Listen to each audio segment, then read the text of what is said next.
Danville. You're a great resource, great friend of the Academy, and a tireless worker.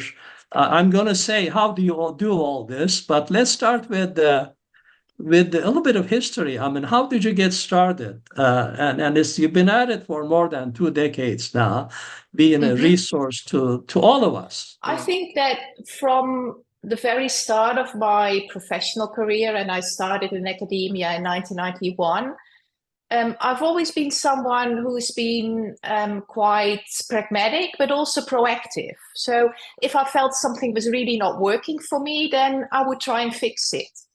But I'm not someone who goes on the barricades and fights all these political battles. That's not me. I'm actually quite a shy person, and I'm a very strong introvert as well. So that's really not my style. But I do like working behind the scenes and trying to orchestrate things behind the scenes and providing tools and resources to other people to also change their own circumstances. And then if we can all do that, then maybe gradually we can change the academic system.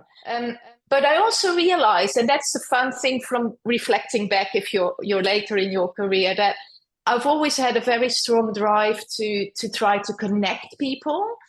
So when I was doing my PhD, it was actually before the internet existed, and even email was still quite a novelty. So connecting with other people was not as easy as it is right now. So I set up what I called a young academics network during my PhD with PhD students and other early career academics. And we exchanged our bios, our research interests, our professional goals, and we kept each other in touch with each other by email. And that kind of bond really helped me in my academic career.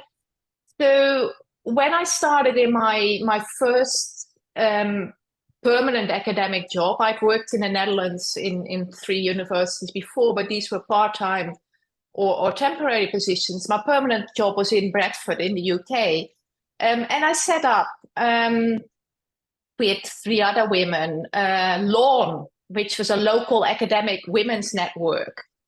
So we organized yearly workshops for undergraduate students who were interested in getting into research. And we did research seminars, but also skills development, networking sessions. So that really was the first time I set up kind of a network where we regularly met face to face.